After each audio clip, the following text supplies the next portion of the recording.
So once again very good morning, welcome all of you. तो अब तक हमने बेसिक मैथ्स में यहाँ तक कंप्लीट किया है. So we have discussed last time all these laws. ये जो laws है 6 लॉ डिस्कस किए थे हमने. Laws of algebra of the sets. अभी कुछ इंपॉर्टेंट थियरम्स डिस्कस करते हैं. और ये सारे थियरम जो है ये बिल्कुल लॉजिकल है. जैसे ही हम वेन डायग्राम ड्रॉ करेंगे आपको तुरंत पता चलेगा कि इसका आंसर कैसे आया. ठीक है. So now I am writing here some important theorems. Some important theorems. Okay. पहला है थ्योरम नंबर 1.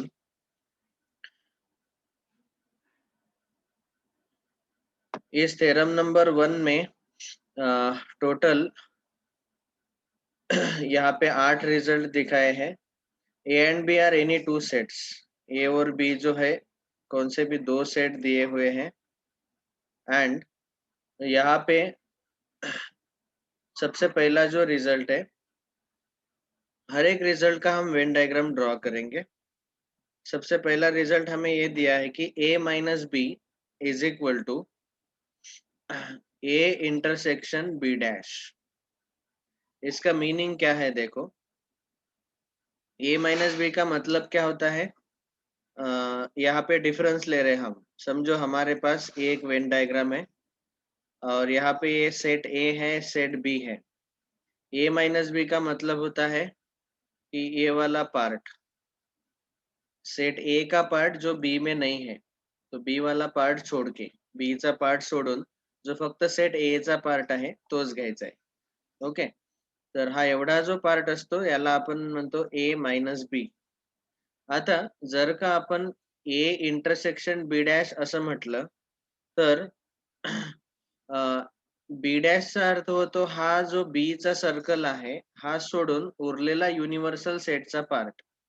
हा जो रेक्टँगल आहे हा आपला युनिव्हर्सल सेट आहे. ठीक आहे.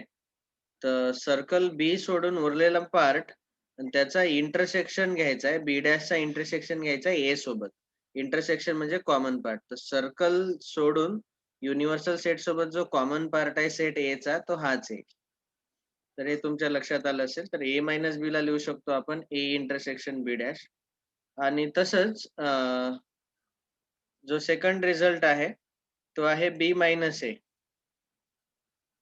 सो second result is B minus A. आणि बी मायनस ए ला काय लिहू शकणार. याच्यावरनच आपण कंक्लूड करू शकतो. What we can write. B minus A can be written as. यहाँ पे देखो ये है set A set B universal set. B minus A is this much part.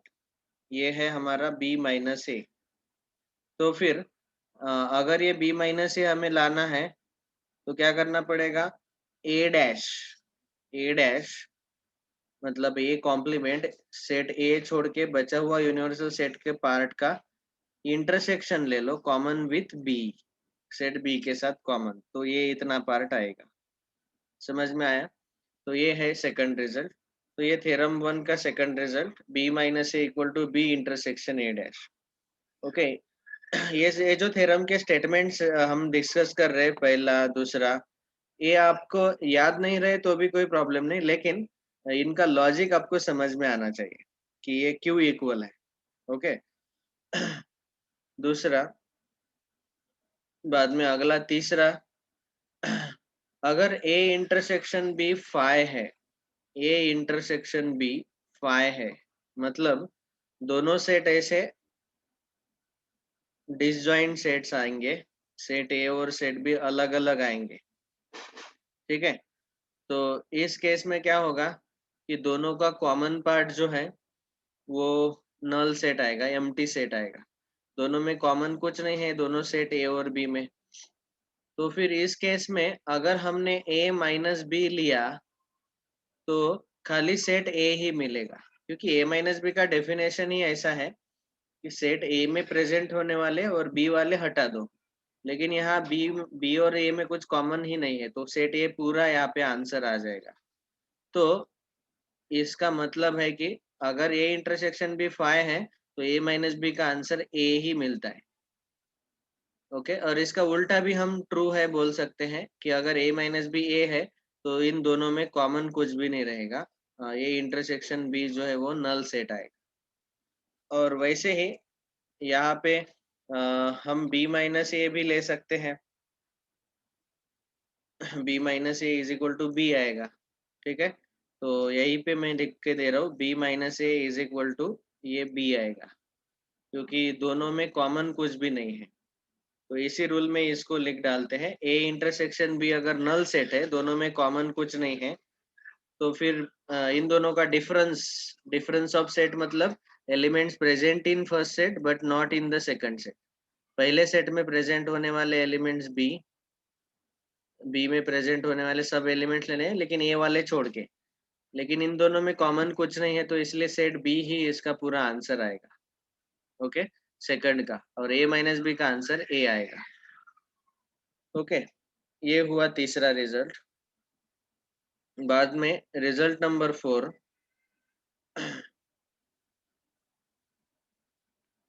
Result number 4 क्या है?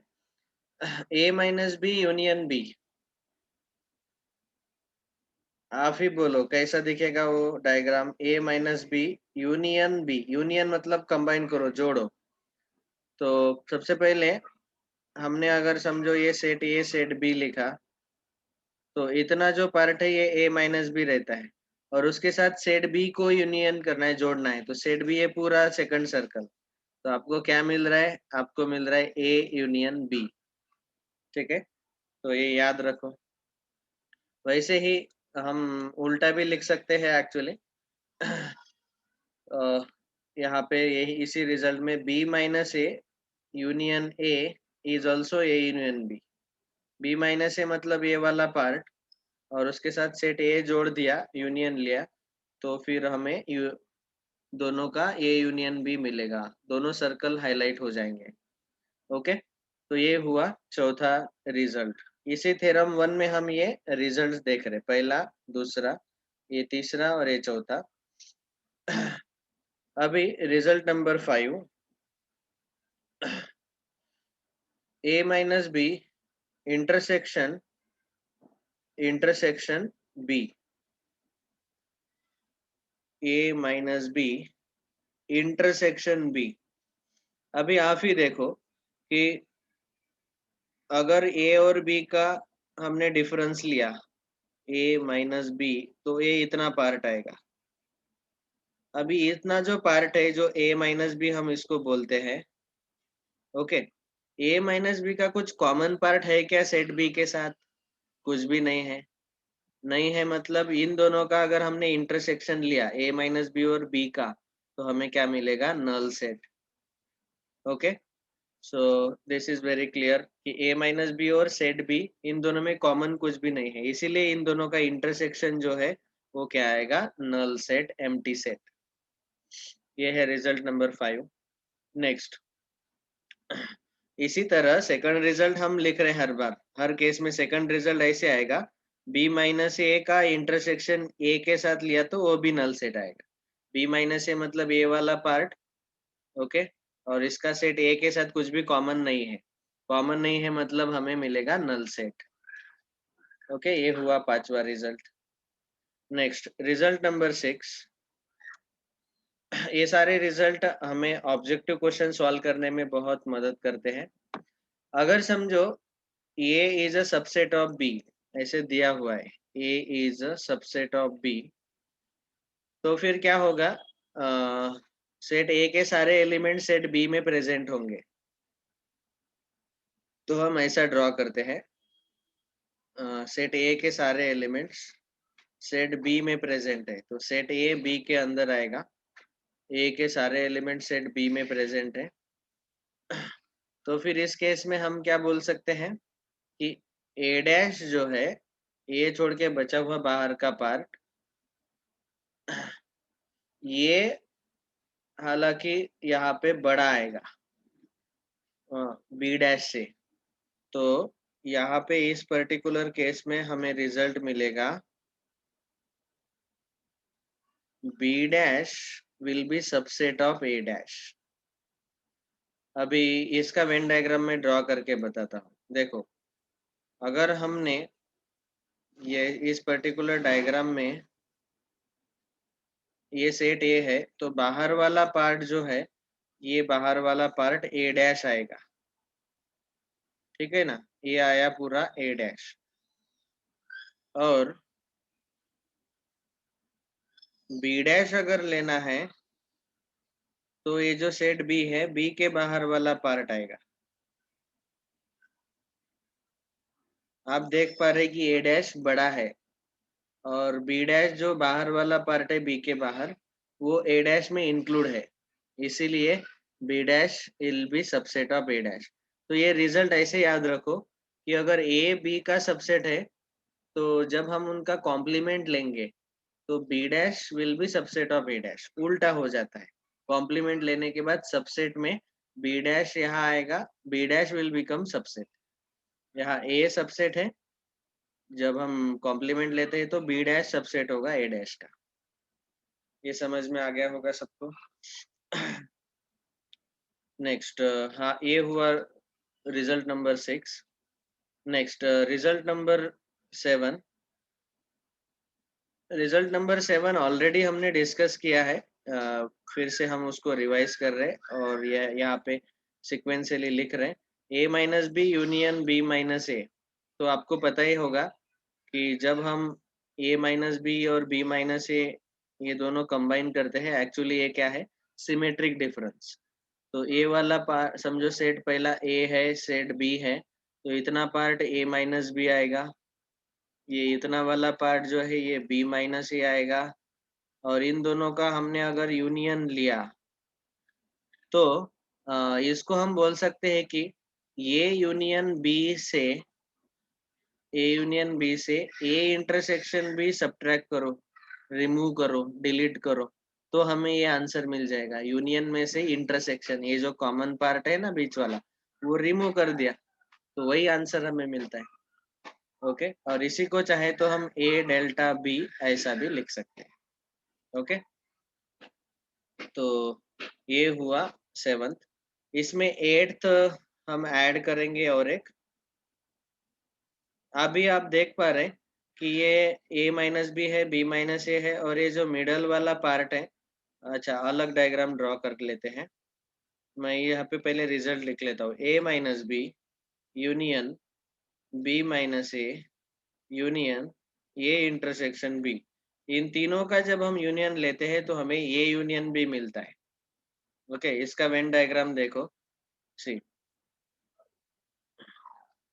Set A set B universal set, इतना part है A minus B, ये जो पार्ट है ये ए इंटरसेक्शन बी, और ये जो पार्ट है ये है बी माइनस ए, और तीनों का अगर हमने यूनियन लिया, कंबाइन किया, जोड़ दिया सबको, तो हमें क्या मिलता है, पूरा ए यूनियन बी, दोनों सर्कल फिल हो जाते हैं। ओके, तो ये रिजल्ट आप याद रखो। समझ में आया सबको? किसी को कोई डाउट है? ओके, हाँ, तो अभी ये सारे रिजल्ट आप लिख लो। जो लोग रिकॉर्डिंग सुन रहे हैं वो लोग वीडियो पॉज करके लिख लेना, और जो लोग अभी लाइव क्लास सुन रहे हैं वो लोग मैं स्क्रीन शेयर कर दिया हूँ, वहां से लिख लेना। ओके, नेक्स्ट, अभी हम अगला डिस्कस करेंगे थ्योरम नंबर 2। यहाँ पे 3 सेट्स है A B C. Okay, A B C are any 3 sets. तो theorem number 2, A, B, C are any sets. These are the any 3 sets. तो फिर इस केस में यहाँ पे आप ऑब्जर्व कर सकते हैं कि हमारा पहला रूल है, एक्चुअली स्पीकिंग यहाँ पे हमने लिया है distributive law. Sorry, De Morgan's law, A minus B intersection C, A minus B intersection C, और जो दूसरा रूल है वो है A minus B union C, ठीक है।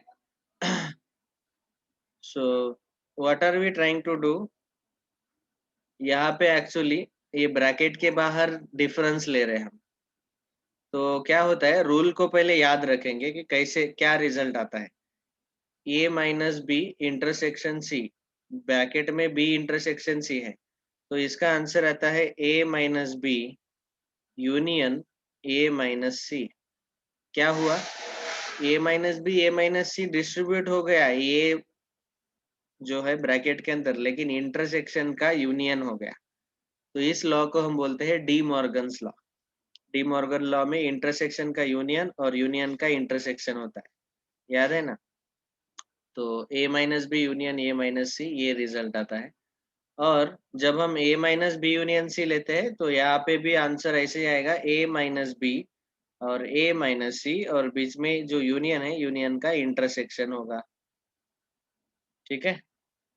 So this is the second law, याद रह सकता है। Difference can be distributed over intersection, but distribute करने के बाद इंटरसेक्शन का यूनियन होता है और यूनियन का इंटरसेक्शन होता है, ठीक है। वैसे ही तीसरा रूल आप देख सकते हैं कि यहाँ पे इंटरसेक्शन को सब्ट्रैक्शन के ऊपर डिस्ट्रीब्यूट किया, ये इंटरसेक्शन बी माइनस सी, तो वहां पे आंसर आ रहा है A intersection B minus A intersection C.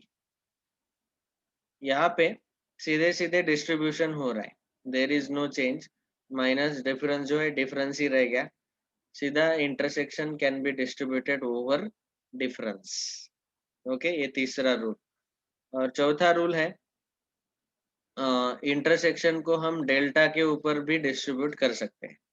A intersection delta मतलब symmetric difference, so A intersection B delta A intersection C. तो ये दोनों जो लॉ है इनको हम बोलते हैं डिस्ट्रीब्यूटिव लॉ, क्योंकि इसमें जो बीच वाला सिंबल है माइनस, वो वैसे का वैसे रह गया, यहाँ डेल्टा जो है बीच वाला वैसे का वैसे रह गया। लेकिन इन दोनों लॉ को हम डिस्ट्रीब्यूटिव लॉ नहीं बोलते, इन दोनों को बोलते हैं हम डी मॉर्गन्स लॉ। ओके, क्योंकि यहाँ पे इंटरसेक्शन का यूनियन बन गया और यहाँ यूनियन का इंटरसेक्शन बन गया, तो ये थोड़ा सा डिफरेंस है दोनों लॉ में, ठीक है। तो तीन सेट के बारे में ये लॉज याद रखो।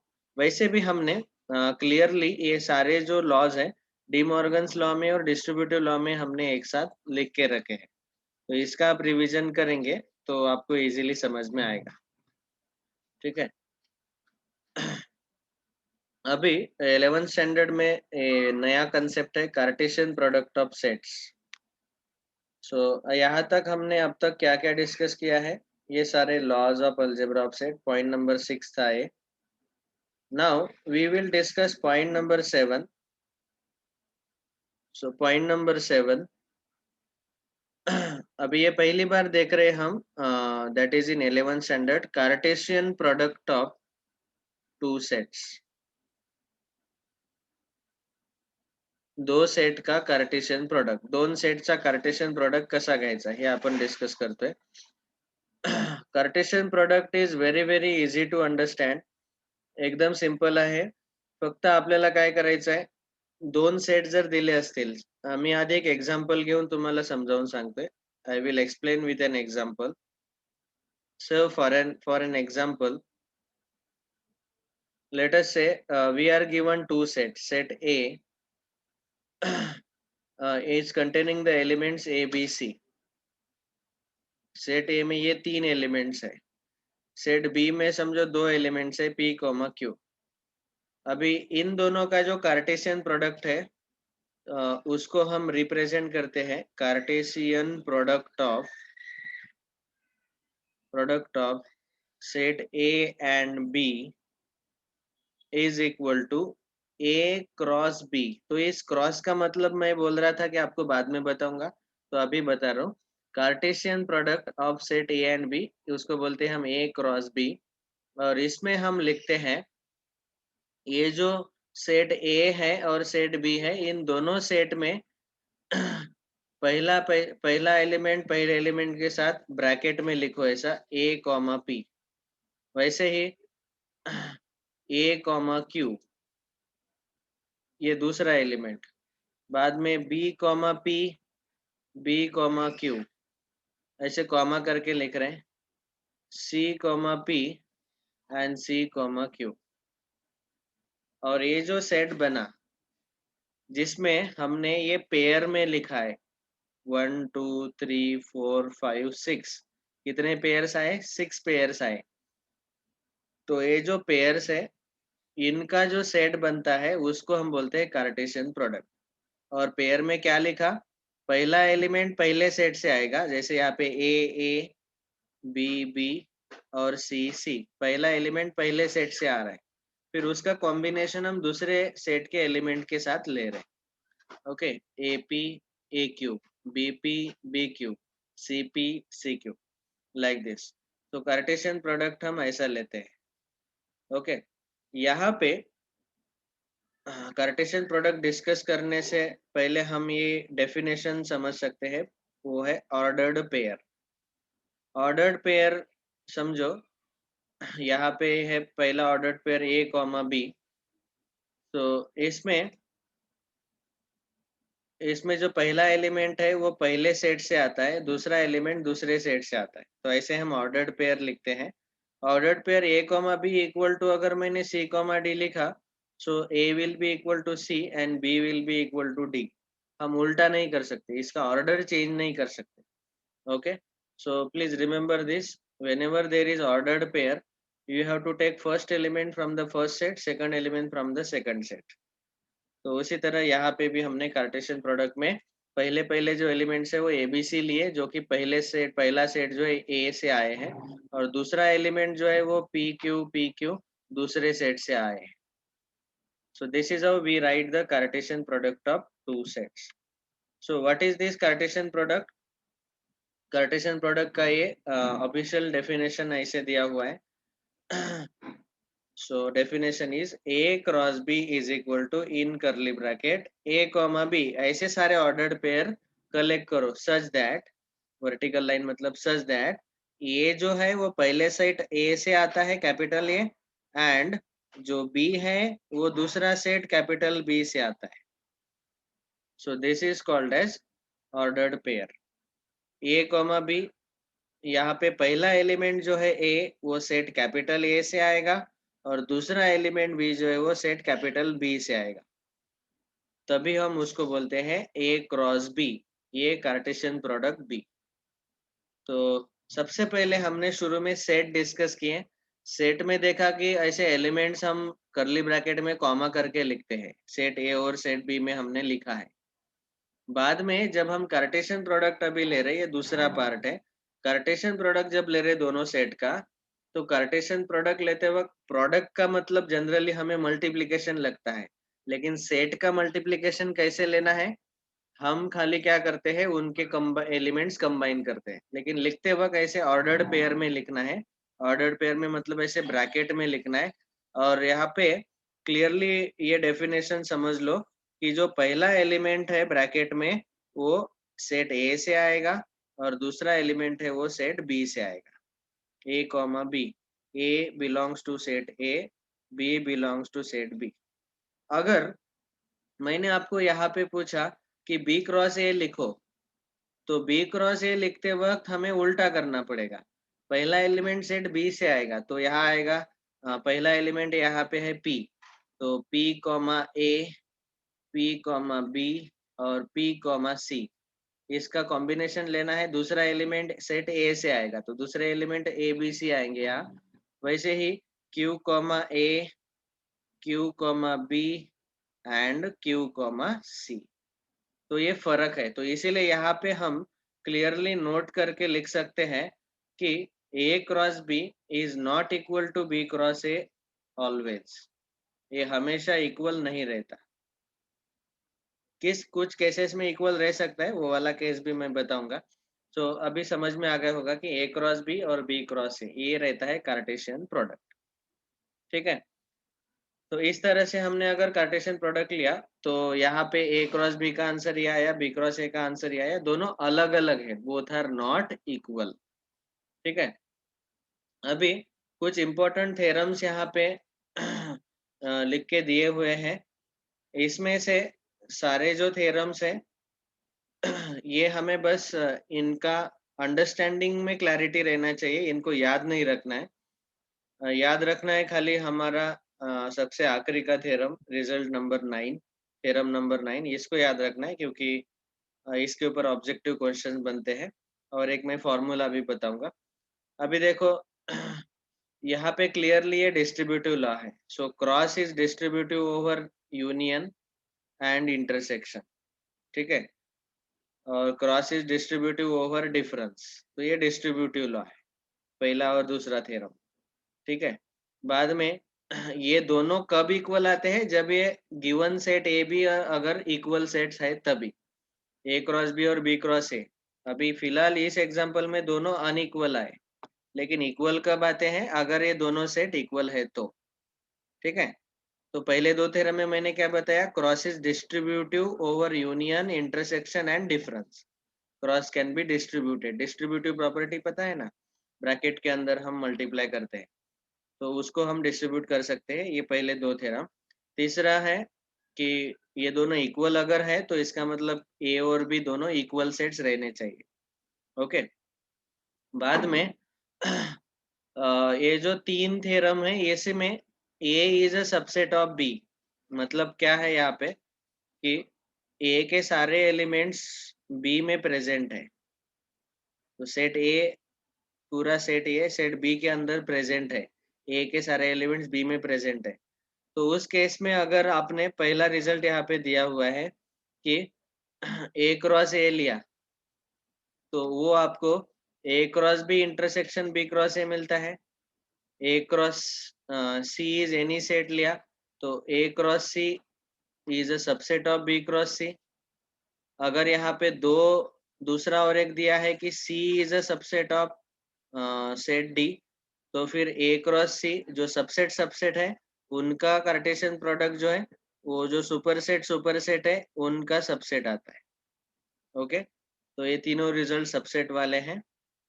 और उसके बाद ये चार सेट अगर दिए हैं और बीच में इंटरसेक्शन लिया तो A cross B intersection C cross D, तो यहाँ पे हम इंटरसेक्शन जो है वो एक्सचेंज कर सकते हैं। ए इंटरसेक्शन तीसरा सेट क्रॉस बी इंटरसेक्शन चौथा सेट, पहला तीसरा दूसरा चौथा इनको हम इंटरसेक्शन ले सकते हैं। Okay, these laws are not much used but we are discussing. Next, last law we will discuss this with example। ये बहुत important है। तो ये जो थ्योरम है इसको आप नोट कर लो, इसके ऊपर ऑब्जेक्टिव क्वेश्चन जेडब्ल्यू में पूछे गए हैं और हर साल इसके ऊपर क्वेश्चन आता है। Let A and B be two non empty sets having n elements in common, then a cross b and b cross a have n raised to 2 elements in common. देखो मैं एक एग्जांपल देता हूँ तो आपको और क्लैरिटी मिलेगा। समझो सेट ए में 1 3 5 7 ये चार एलिमेंट्स है, सेट बी में 5 7 9 11, तो इन दोनों सेट में दो एलिमेंट्स कॉमन है। ओके, मैं थोड़े कम लेता हूँ एलिमेंट्स ताकि हमारा आंसर पटापट आएगा। तो दो एलिमेंट हमने कॉमन लिए दोनों सेट में 5 और 7। अभी ए क्रॉस बी अगर मैंने निकाला तो ए क्रॉस बी में आप देख सकते हैं कि हमें ऐसे कॉम्बिनेशंस लेने पड़ेंगे 3 5 3 7 3 9। पहला जो 3 है वो पहले सेट से आया, फिर ये 5 लेते हैं पहले सेट से, 5 5 5 7 5 9। बाद में अभी 7 के पेयर्स लेंगे, 7 5 7 7 एंड 7 9। ओके, अभी बी क्रॉस ए लेते वक्त उल्टा लेना है, 5 का कॉम्बिनेशन 3 5 7 के साथ, तो 5 3 5 5 5 7, ओके। बाद में 7 का कॉम्बिनेशन 7 3 7 5 7 7 और 9 3 9 5 9 7। तो ये कॉम्बिनेशन हमने लिया ए क्रॉस बी और बी क्रॉस ए। अभी ये प्रॉपर्टी क्या बोल रहा है कि A and B are non empty sets having n elements in common. तो यहाँ पे n का वैल्यू है 2। कितने एलिमेंट्स कॉमन है यहाँ पे? 2 एलिमेंट। हाँ, इस यहाँ पे मैं लिख रहा हूँ कॉमन एलिमेंट्स कितने हैं? 2। तो n एलिमेंट्स अगर कॉमन है तो a cross B and b cross A have how many elements in common? n square. n square elements in common, n square मतलब यहाँ पे 4 एलिमेंट कॉमन आएंगे किसमें? In A cross B and B cross A. अभी इन दोनों में common सच में 4 है क्या? देखो तो आप देख पा रहे 5 5 एक है, ठीक है। बाद में 5 7 एक है, दोनों में कॉमन। उसके बाद 7 5, उसके बाद 7 7। ऑल राइट, ये सारे एलिमेंट्स कॉमन है। कितने एलिमेंट्स कॉमन आ गए? यस, 4। किसका स्क्वायर आया? वो n स्क्वायर। जितने कॉमन है दोनों सेट में क्रॉस लेने के बाद, कार्टेशियन प्रोडक्ट लेने के बाद उसका स्क्वायर ले लो, तो 2 का स्क्वायर यहाँ पे 4 आएगा। तो इतने 4 एलिमेंट जो है, 4 ऑर्डर्ड पेयर जो है वो कॉमन रहेंगे। समझ में आया ये रिजल्ट? सो इसीलिए हम ऐसा लिख रहे हैं। अभी मैं शॉर्ट में लिख रहा हूँ, ए और बी में n एलिमेंट्स कॉमन है। एकदम शॉर्ट में लिख रहे हैं हम, n एलिमेंट्स कॉमन है। तो A cross B comma B cross A में n स्क्वायर एलिमेंट्स कॉमन रहेंगे। ठीक है, ये रिजल्ट आपको याद रखना है। ये वाला JEE में बहुत बार पूछा जाता है। तो आपको number of elements common in both set पहले निकालो, उसका स्क्वायर ले लो, तो उतने कार्टेशियन प्रोडक्ट में कॉमन एलिमेंट्स आपको मिलते हैं। ठीक है, next. So this was about Cartesian product. Now today we have completed the whole theory part of set. अभी यहाँ पे जैसे मैंने ये बेसिक मैथ्स का PDF आपको व्हाट्सएप ग्रुप पे भेजा है, you can start solving now. Today tomorrow onwards we will start solving the questions. Class assignment के कुछ क्वेश्चंस मैं लेता हूँ, बाकी के आप खुद सॉल्व करो homework, and if there are any doubts we will discuss. So with this we complete the theory part today. तो इस पूरे चैप्टर में अभी एक ही पार्ट हमारा बचा है, ये वर्ड प्रॉब्लम। तो वर्ड प्रॉब्लम सॉल्व करने का जो तरीका है, so the last point that is point number 8 which is word problems. तो ये जो वर्ड प्रॉब्लम्स है सेट थ्योरी के ऊपर, वो सॉल्व करने का एक शॉर्टकट तरीका मैं अभी बताने वाला हूँ। तो कुछ वर्ड प्रॉब्लम्स हम ले लेते हैं जो क्लास असाइनमेंट में दिए हुए हैं। होम असाइनमेंट वाले क्वेश्चन सारे आप सॉल्व कर लो। तो ये पहला अभी आपका एक्सरसाइज हो गया स्टार्ट। यहाँ से अभी क्वेश्चन स्टार्ट हो गए। देखो, ये क्वेश्चन नंबर 21 वर्ड प्रॉब्लम है। इसको शॉर्टकट कैसे सॉल्व करना है इसका तरीका हम डिस्कस कर रहे हैं। 2-3 वर्ड प्रॉब्लम्स अभी ले लेंगे हम। In a class of 100 students, 55 students have passed in maths and 67 students have passed in physics. No student fails. कोई फेल नहीं हुआ। Then the number of students who have passed in physics only is. Only physics में pass होने वाले कितने हैं? अभी देखो, जब भी ये वर्ड प्रॉब्लम आते हैं, 21 क्वेश्चन सॉल्व कर रहे हैं हम क्लास असाइनमेंट 1 का, CA1 का 21, क्लास असाइनमेंट 1 21। हाँ, तो हमें बताया गया कि टोटल क्लास में कितने स्टूडेंट्स हैं? 100 स्टूडेंट्स। उसमें से 55 स्टूडेंट्स हैव मैथ्स, तो हम ऐसा लिखेंगे n ऑफ m, मैथ्स को m लेते हैं 55, n ऑफ p मतलब फिजिक्स, फिजिक्स लेने वाले कितने स्टूडेंट्स है 67, ओके। नो स्टूडेंट फेल्ड, तो ये पास होने वाले स्टूडेंट है, फेल तो कोई नहीं हुआ। अभी देख सकते हैं आप कि यहाँ पे ऐसा एक सेट आएगा m for maths, p for physics, okay.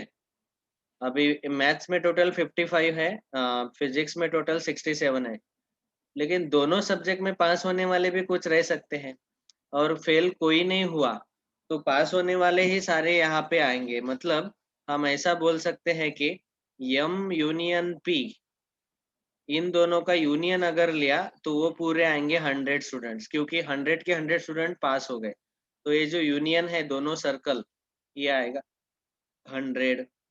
बाहर एलिमेंट्स रहेंगे 0, यूनिवर्सल सेट जो है, इसमें यूनियन के बाहर मतलब दोनों सर्कल के बाहर 0 आएंगे। 0 क्यों आया?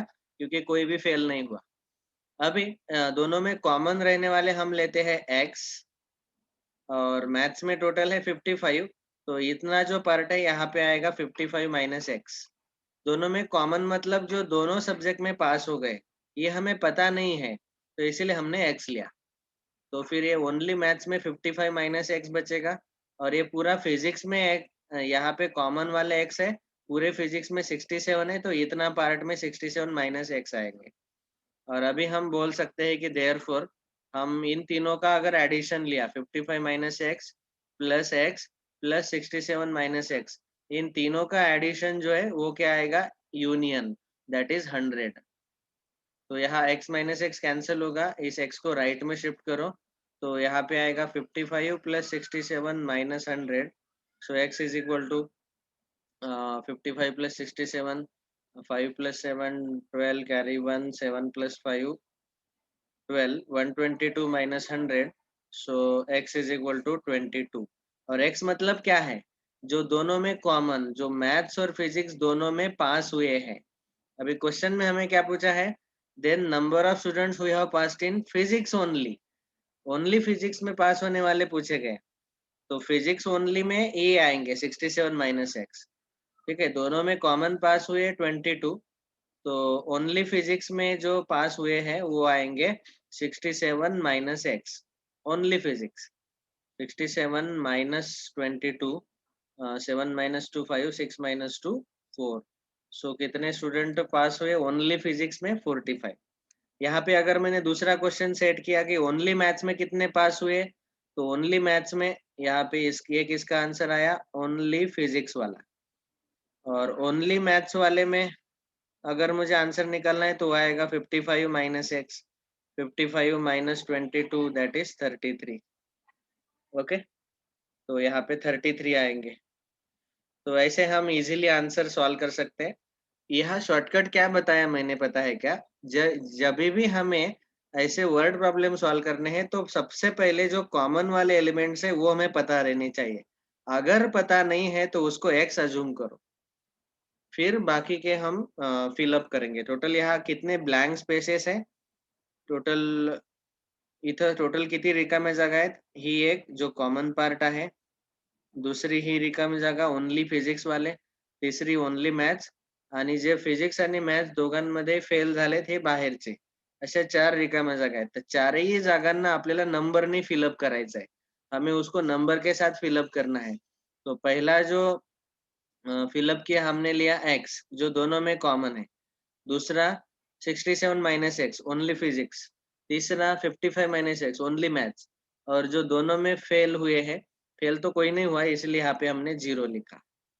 तो अभी आपको समझ में आ गया होगा कि ये जो 1 2 3 4 4 ब्लैंक स्पेसेस है उसको नंबर से फिलअप करो, तो आपको कोई भी सवाल का आंसर आप इजीली सॉल्व कर सकते हैं। लेकिन फिल करते वक्त पहले कॉमन पार्ट लेना है, ओके। ये बहुत इंपॉर्टेंट है। तो ये हुआ पहला वाला वर्ड प्रॉब्लम, हम बहुत आसानी से सॉल्व कर सकते हैं उसको।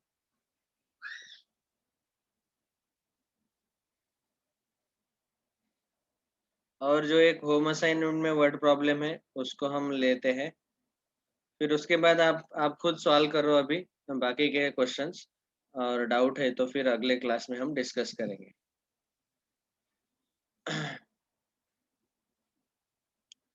Question 25 from home assignment.